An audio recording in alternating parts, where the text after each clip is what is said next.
لقد كان لكم في رسول الله أسوة حسنة لمن كان يرجو الله. بسم الله الرحمن الرحيم. الحمد لله رب العالمين، والصلاة والسلام على رسولنا محمد وعلى آله وصحبه وسلم. أما بعد، أولا biz Alloh taologa hamd aytamiz. So'ngra Rasululloh sallallohu alayhi vasallamga salovat va salomlar aytamizki, bizning hidoyatimizga sabab bo'lgan bu akram bo'lgan payg'ambarimizga va uning ahli oilasiga, sahobalarning hammasiga salovat va salomlar aytamiz. Bugun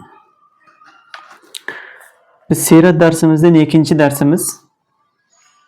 Payg'ambar sallallohu alayhi vasallamning siratini o'rganishda ikinci darsimiz. Kecha muqaddima qildik.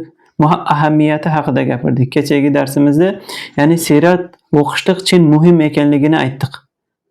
Ya'ni har bir uyda sirat darsi bo'lishi kerak. Rahiqul Maxtum kitobi bo'lami, Saodat asri bo'lami, boshqa kitoblar bo'lami, telefondan boshqa sirat mau'izalar bo'lami, shuni ko'p eshitishimiz kerak ekan. Chunki Alloh taolo namunani bizga Rasulullohda qilib qo'ygan. Boshqa odamlardan biz o'rnak ola olmaymiz.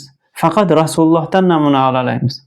Erkaklar Rasululloh sollallohu alayhi vasallamdan va xulq atvorda hamma oladi. Xotinlar ham, erkaklar ham hamma Rasululloh sollallohu alayhi vasallamdan ibodatda namuna oladi.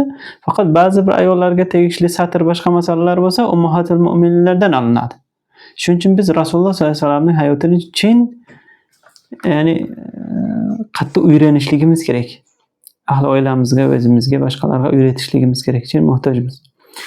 Bugungi darsimizda Payg'ambar sallallohu alayhi vasallamning siratining xususiyatlari qanday?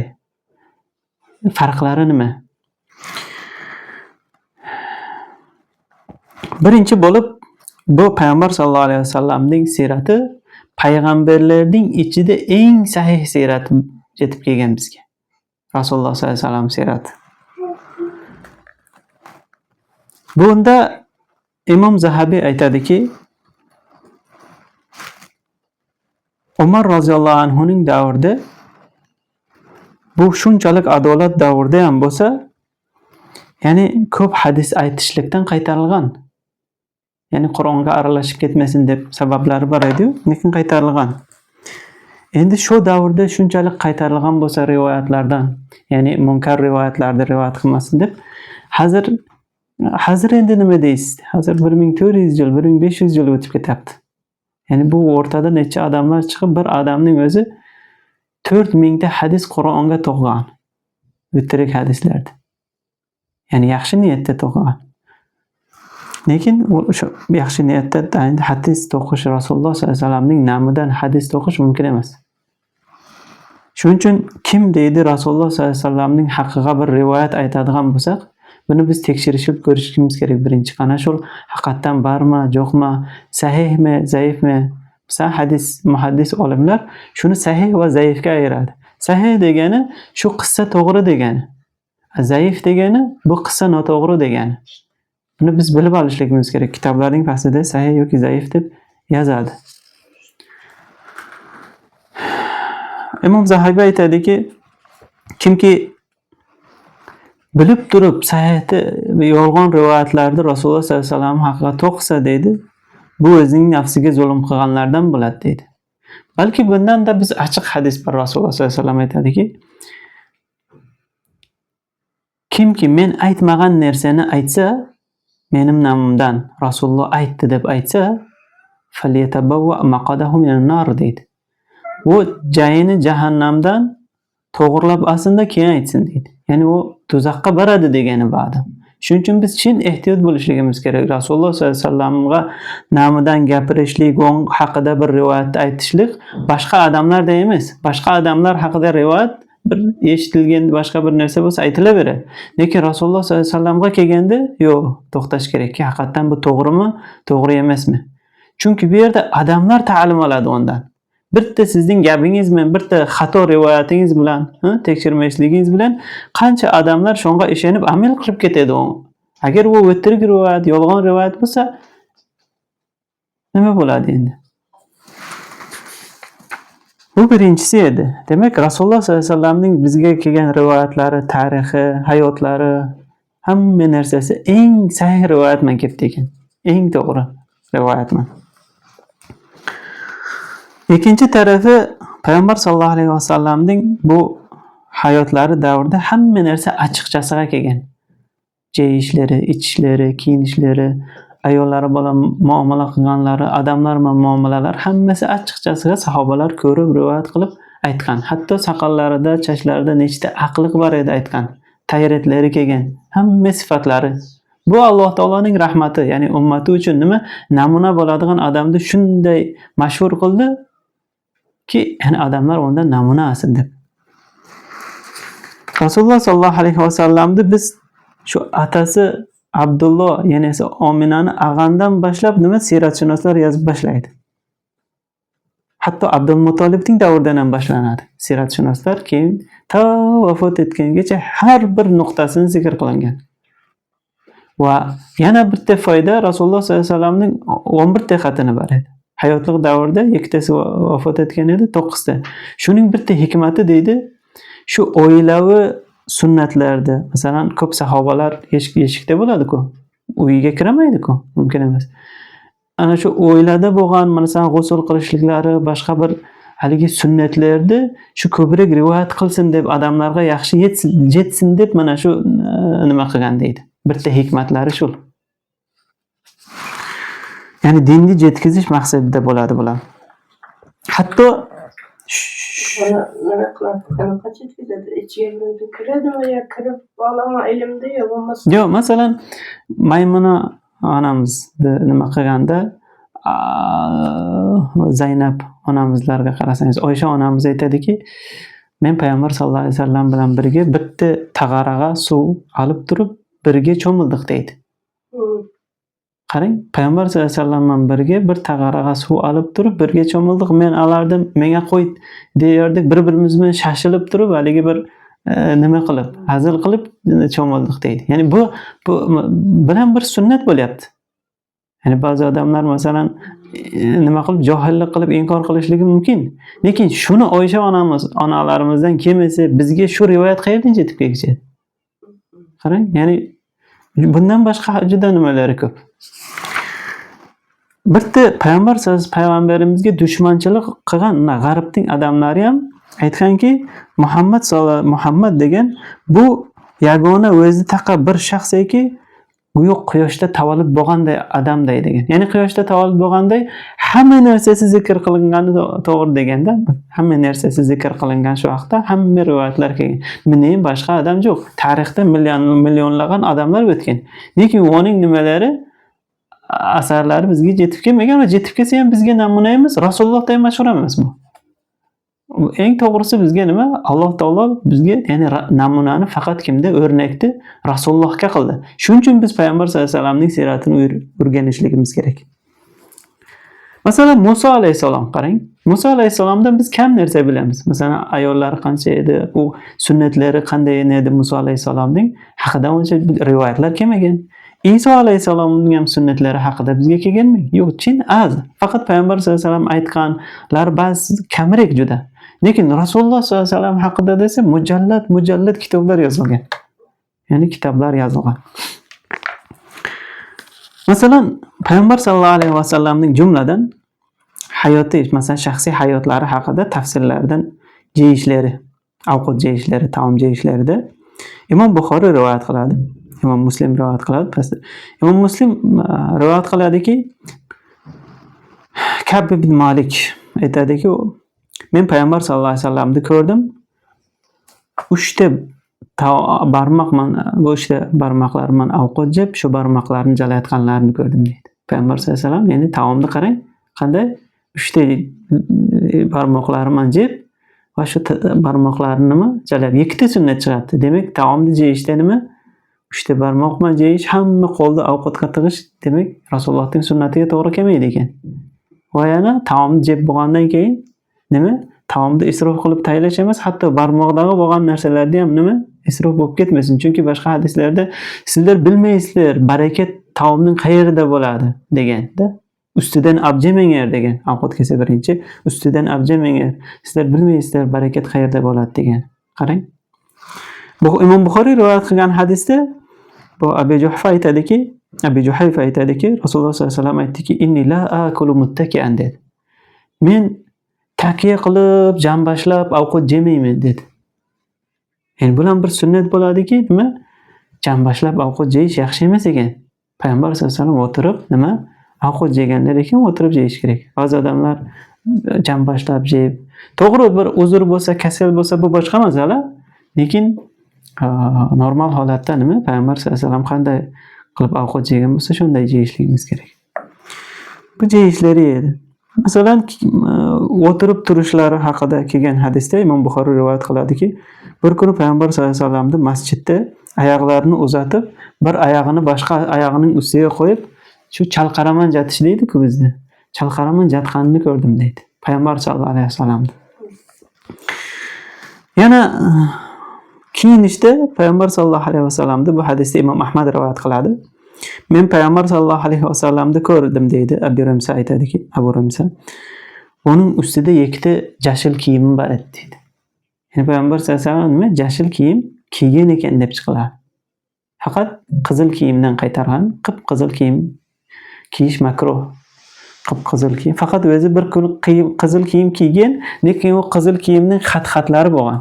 Shuning uchun qip-qizil, tam qizil bo'lsa mumkin emas deydi, makruh. Lekin farqli bir nimalari bo'lsa, aralash bo'lsa hech nima qilmaydi. Bu yerda nima? Jashil kiyim kiygan.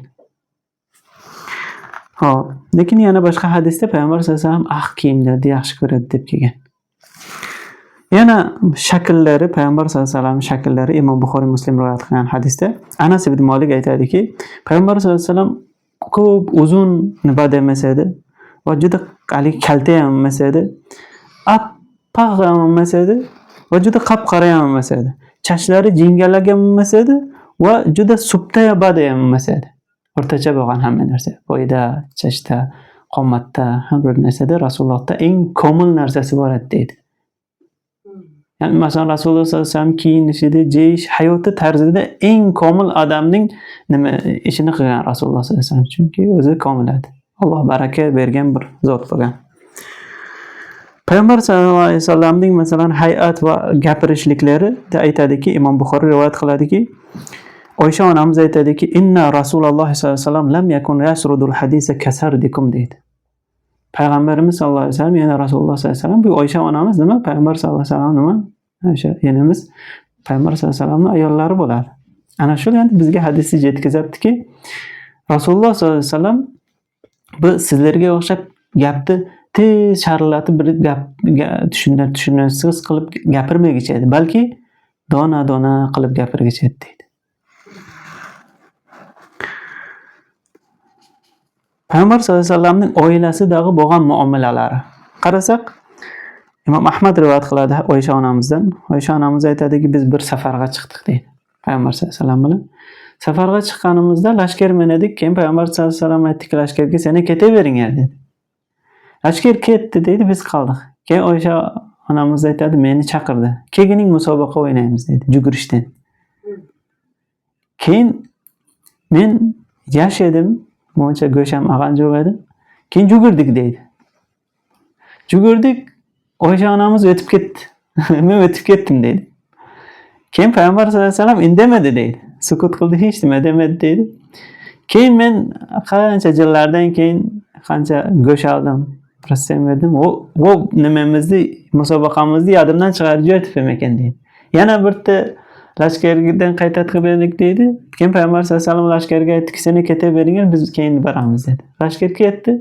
Biz ikkovimiz keyin Payg'ambar sollallohu alayhi vasallam aytdiki, musobaqa qilamiz dedi. Ta'ala hatta usabiq deganda. Keyin musobaqa qildik deydi. Keyin Payg'ambar fasabaqtuhu fasabaqani deydi. Bu nima musobaqa qildim? Rasululloh mendan o'tib ketdi deydi. Keyin Oysha onamiz keyin kuldi deydi. Payg'ambar sollallohu alayhi vasallam kuldida, keyin aytdiki, hadihi bitilka dedi. Mana bu mening jutqanim, umidqanim, haligi sening umidqaning barobariga dedi. Qarang, o'sha onamiz bilan nima qilgan? Ya'ni muomalasi shunday yaxshi bo'lgan. Ta'abbud ibodat qilganlari namozlarida Allohga bo'lgan ibodatlarni qarasak, Imom Buxoriy rivoyat qiladi, Imom Muslim rivoyat qiladi. Bu Imom Buxoriy Muslimlar bizlarga payg'ambar sollallohu alayhi vasallam gaplarini to'plab sahihlar deb yetkazib bergan insonlar bular. Bu insonlarni biz boshimizga ko'taradigan odamlar. Bularning qadrini bilishligimiz kerak yani. Ya'ni Rasulullohning gapini va ichida oyatlar ham bor.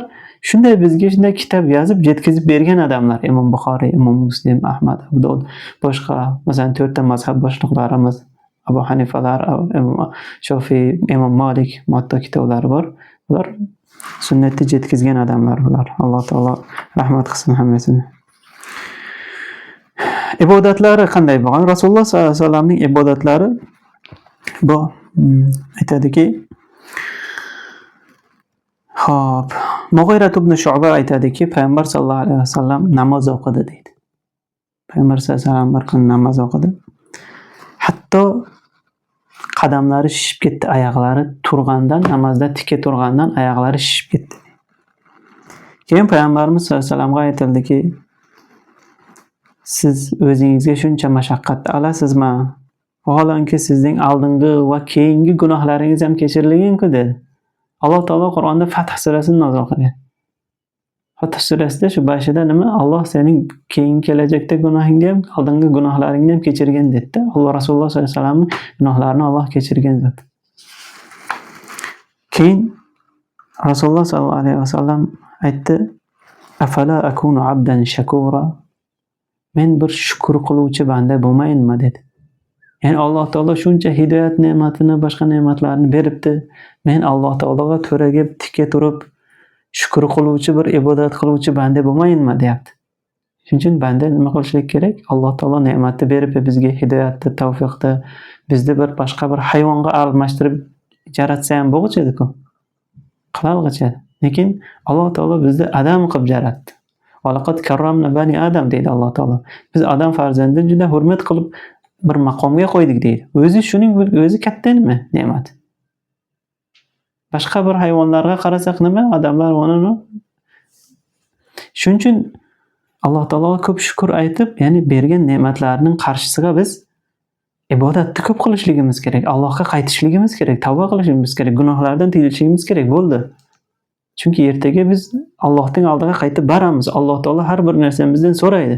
Nomay a'malimizni, bu yog'imizda chap malaika gunohlarni yozib, bu yoqda o'ng tarafda malaika savoblarni yozib turibdi. Har bir gapirgan gapimizga nima javobgarligimiz bor.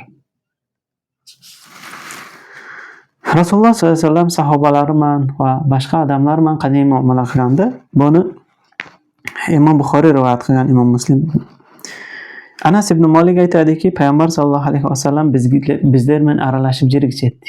Ya'ni men payg'ambarman, senlar bilan aralashib jirgim kelmaydi demas. Biz bilan aralashib jirgichetdi. Aralashib jirgichedi. Hatto mening maydag'ana ukacham bor edi, shu ukamga aytqichadiki, "Ya Abu Umayr, ma fa'ala an-nughayr?" Ey Abu Umayr, bu kaftar nima bo'ldi? Kaftar nima qildi? Kaftar bilan o'ynaganda bu. Kichimchang qana deganda, ya'ni shu go'dakman hatto nima qilyapti? Yaxshi muomala qilib ketyapti Rasululloh sollallohu alayhi vasallam. Imom Ahmad rivoyat qiladiki, yana shu haqida Abu Hurayra radhiyallohu anhudan Abu Hurayra payg'ambar sollallohu alayhi vasallamga aytildiki, siz biz bilan sho'xlik qilasiz deganda, ya'ni payg'ambar sollallohu alayhi vasallam aytganki, inni la aqulu illa haqqan degan. Payg'ambar sollallohu alayhi vasallam hazil qilgan, lekin men faqat nima haqni aytaman degan. Ya'ni hazillari ham haq bo'lgan. Bir kun deydi, Umar roziyallohu anhu man o'tirib xurmo yeyotganda, xurmoning danlarini Umar roziyallohu anhu olib payg'ambar sollallohu alayhi vasallam oldiga qo'yaveradi. Keyin payg'ambar sollallohu alayhi vasallam oldida xurmoning dani ko'payadi. Keyin Umar roziyallohu anhu hazillashib, siz shuncha xurmo yedingizmi deydi. Shuncha ko'p xurmo yedingizmi deydi.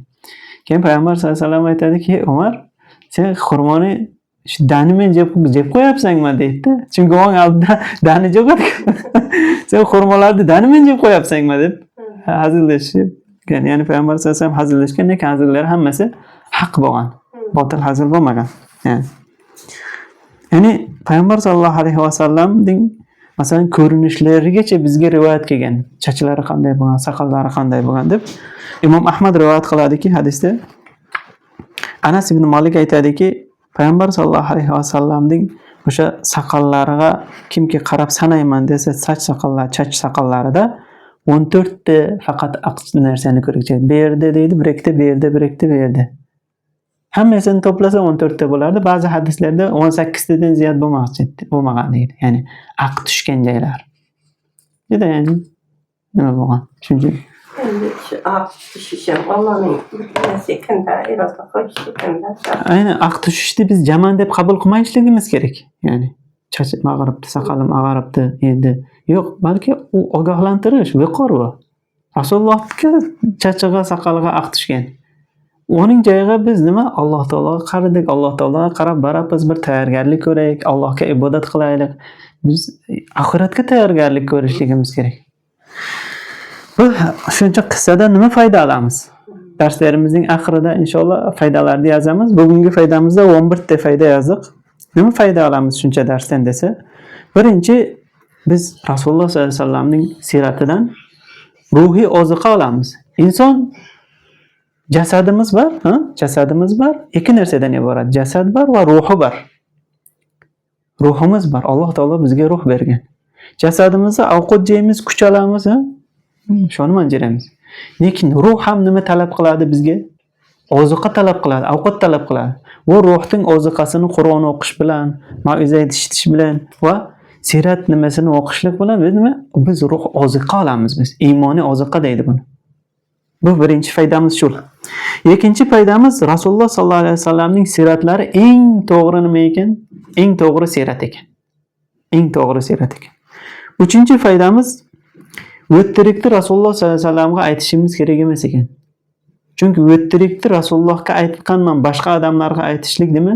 Chin katta farqi bor. Biz Rasululloh haqida aytdi, shunday bo'lgan deb rivoyat qilishligimiz nima? Chin bu xatarli narsa. To'g'ri, bilib turib o'qib sahihligini bilsak, uni aytish kerak. Buning evaziga ajr olamiz biz.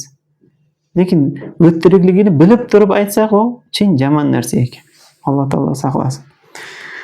Ya'ni zaif agar nima qilingan bo'lsa, shular o'ttirik bo'ladi. Zaif narsalar rivoyat qiladi. Yoki rivoyat qilinsa ham aytadiki, shu narsa zaif deb. To'rtinchi foydamiz payg'ambarimizni hatto dushmanlari ham tanigan. Eng to'g'ri sirat zikr qilingan deb. Hali 100 ta eng ulug' shaxslar deb kitob yozilganda birinchi payg'ambar sallallohu alayhi vasallamni keltirgan. Hatto. Beshinchi foydamiz masalan takiya qilib turib jambashlab ovqat yeyish uncha yaxshi ish emas ekan. Chunki Rasululloh sollallohu alayhi vasallam nima deyapti? Men takiya qilib ovqat yemayman, ya'ni jambashlab ovqat yemayman degan. Oltinchi foydamiz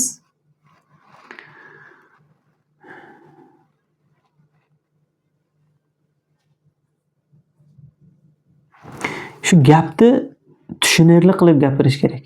Chunki Rasululloh sollallohu alayhi vasallam Oysha onamizni rivoyat qilib aytdi-ku. Gapni gapirganda tushunarli qilib dona-dona gapirish kerak. Tez haligi tushunarsiz gaplar emas u. Asta-asta gapirish kerak, odam tushunsin. Shu ham bir yaxshi narsa. Chunki payg'ambar sollallohu alayhi vasallam dona-dona gapirgan. Agar tushunmasa degan 2-3 martagacha qaytargan gapni.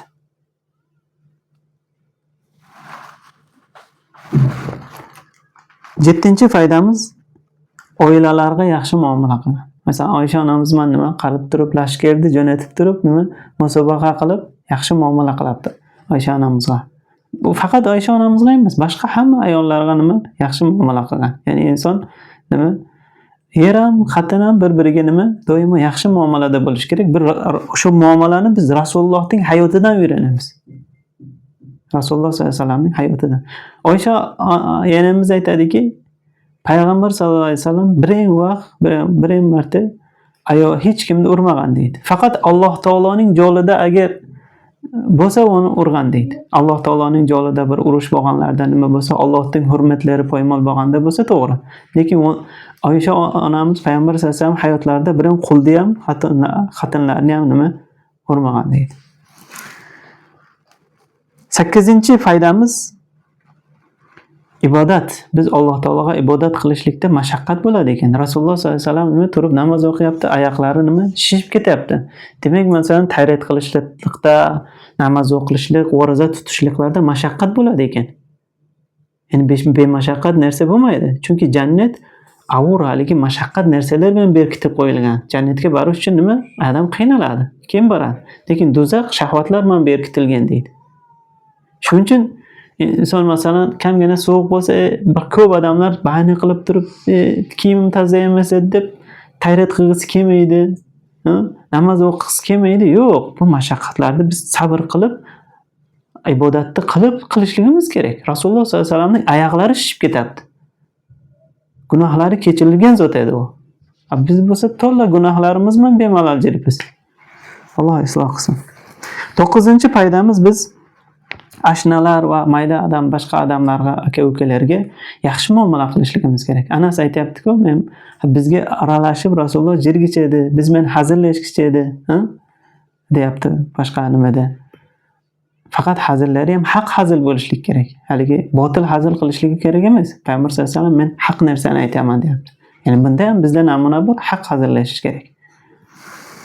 10-foydamiz aynan haq hazillash qilishlik kerak.